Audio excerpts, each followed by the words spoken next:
मी नेहमीच मुख्यमंत्री शिंदेंच्या पाठीशी, त्यांनी मराठा आरक्षणाबाबतच्या एकाही निर्णयात मी आडकाठी आणली असं सांगितलं तर पदाचा राजीनामा देईल, उपमुख्यमंत्री देवेंद्र फडणवीसांचं वक्तव्य. रामदास कदमांनी प्रत्येक वेळी भाजपवर आरोप करणं योग्य नाही. कदमांच्या बोलण्यामुळे भाजपतली मनं दुखावतात. याबाबत मुख्यमंत्र्यांशी चर्चा करणार, देवेंद्र फडणवीसांची प्रतिक्रिया. सार्वजनिक बांधकाम मंत्री रवींद्र चव्हाण यांचा राजीनामा घ्या. मुंबई गोवा महामार्गाच्या दुरावस्थेवरनं शिवसेनेचे नेते रामदास कदम यांची मागणी. रामदास कदम अडाण्यासारखं बोलतात, रवींद्र चव्हाणांची टीका. तर मुंबई गोवा महामार्ग केंद्रीय मंत्री नितीन गडकरींच्या अखत्यारीत येत असल्याचंही दिलं स्पष्टीकरण. उपमुख्यमंत्री अजित पवारांची जनसन्मान यात्रा आज मुंबईमध्ये. झिशान सिद्दीकींच्या वांद्रे पूर्व मतदारसंघात आणि नवाब मलिकांच्या अणुशक्तीनगर मतदारसंघात अजित पवारांचं जोरदार शक्ती प्रदर्शन. झिशान सिद्दीकींचा राष्ट्रवादी अजित पवार गटात प्रवेश होणार नाही. वडील बाबा सिद्दीकींची एबीपी माझाला माहिती. तर झिशान सिद्दीकी स्वतःच त्यांचा निर्णय जाहीर करतील, बाबा सिद्दीकींची प्रतिक्रिया. मुंबईतल्या वांद्रे पूर्व आणि अणुशक्तीनगर विधानसभा मतदारसंघात जनसन्मान यात्रा. यात्रेच्या निमित्तानं पहिल्यांदाच नवाब मलिक राष्ट्रवादीच्या व्यासपीठावर पाहायला मिळणार.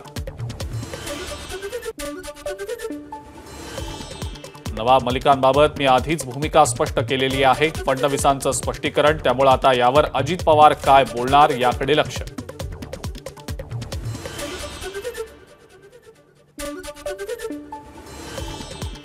विधानसभा निवडणूक डिसेंबरच्या पहिल्या किंवा दुसऱ्या आठवड्यात होण्याची शक्यता. लाडकी बहीणसाठी विधानसभा निवडणूक लांबणीवर गेल्याची चर्चा.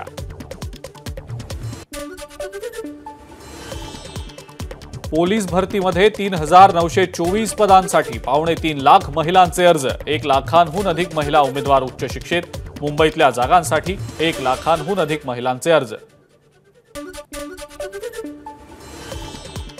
11वीच्या ऑनलाईन प्रवेशाच्या 3ऱ्या विशेष फेरीसाठी आज शेवटची तारीख. 3ऱ्या विशेष फेरीमध्ये अर्ज न केल्यास विद्यार्थ्यांना 11वीच्या प्रवेशाला मुकावं लागण्याची शक्यता.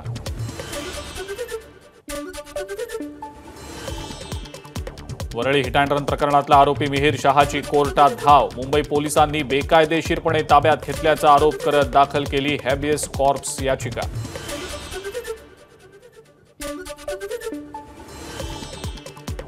कोलकात्यामधल्या घटनेविरोधात मुंबईतील आझाद मैदानावर मूक आंदोलन. वरिष्ठ डॉक्टर, IMA, मार्डचे प्रतिनिधी आणि सर्वसामान्य मुंबईकरांचा आंदोलनात सहभाग.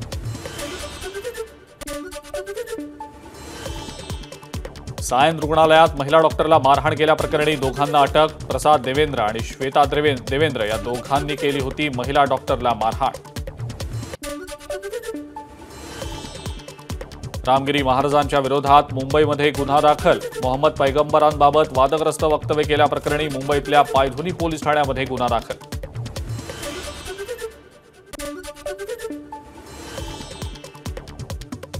मुंबई गोवा महामार्गावर पळसपेपासून वडखळपर्यंत अवघ्या 34 किलोमीटर अंतरामध्ये तब्बल 1,252 खड्डे. यामुळे यंदाही गणेशोत्सवानिमित्तानं कोकणात जाणाऱ्या चाकरमान्यांची वाट खडतरच.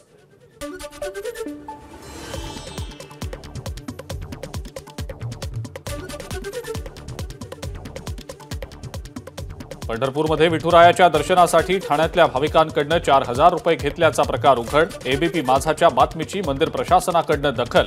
दर्शनासाठी कोणी पैसे मागितल्यास तातडीनं मंदिर प्रशासनाकडे तक्रार करण्याचं नागरिकांना केलं आवाहन. ड्रग्सच्या विरोधात पुणे पोलीस पुन्हा एकदा ऍक्शन मोडवर. ड्रग्स सेवन करणाऱ्यांसोबतच ते विकत घेणाऱ्यांकडे पुणे पोलिसांचा मोर्चा. आतापर्यंत पोलिसांनी 10 ते 15 जणांना केली अटक. आळंदीमध्ये इंद्रायणी नदी पात्रामध्ये 2 मुलं बुडाली. पिंपरी चिंचवड पालिका आणि अग्निशमन दलाकडनं शोधकार्य सुरू. आळंदीच्या वेद पाठ शाळेत ही मुलं शिक्षण घेत असल्याची प्राथमिक माहिती समोर. सांगलीच्या कृष्णा नदीमध्ये रंगली होड्यांची शर्यत. सांगलीवाडीच्या तरुण मराठा बोट क्लबची शर्यतीत बाजी. खासदार विशाल पाटलांच्या वाढदिवसाच्या निमित्तानं आयोजित करण्यात आलेली होती स्पर्धा. नरेंद्र मोदी 25 ऑगस्टला जळगावच्या दौऱ्यावर. लखपती दीदी कार्यक्रमाला मोदी उपस्थित राहणार. मंत्री गिरीश महाजन यांची माहिती.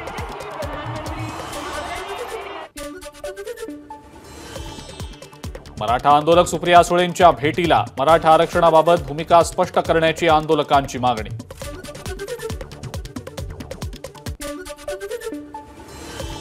भारतात घुसखोरी करून नाशिकच्या पाथर्डी गावात बेकायदेशीरपणे वास्तव्य करणाऱ्या 3 बांगलादेशींना अटक. एटीएसनं केली कारवाई.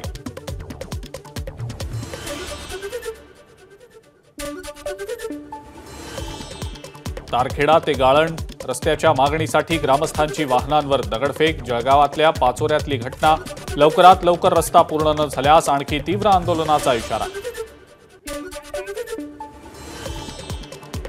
जळगावामध्ये सोनं आणि चांदीच्या राख्या घेण्यासाठी महिलांची गर्दी. मध्यंतरी सोन्याच्या दरामध्ये काहीशी घट झाल्यानंतर सोन्याच्या राख्या घेण्यासाठी मोठी गर्दी.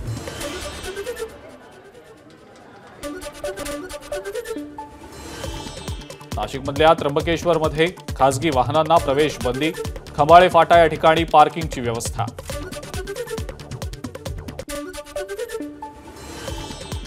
त्र्यंबकेश्वरच्या कुशावर्त कुंडावर स्नानासाठी मोठी गर्दी. ब्रह्मगिरी फेरीला जाण्यापूर्वी स्नानासाठी कालपासूनच मोठी गर्दी. नाशिकच्या त्र्यंबकेश्वरमधल्या ब्रह्मगिरी पर्वताला प्रदक्षिणा घालण्यासाठी भाविकांची गर्दी. भाविकांकडून काल मध्यरात्रीपासूनच प्रदक्षिणा करण्यास सुरुवात.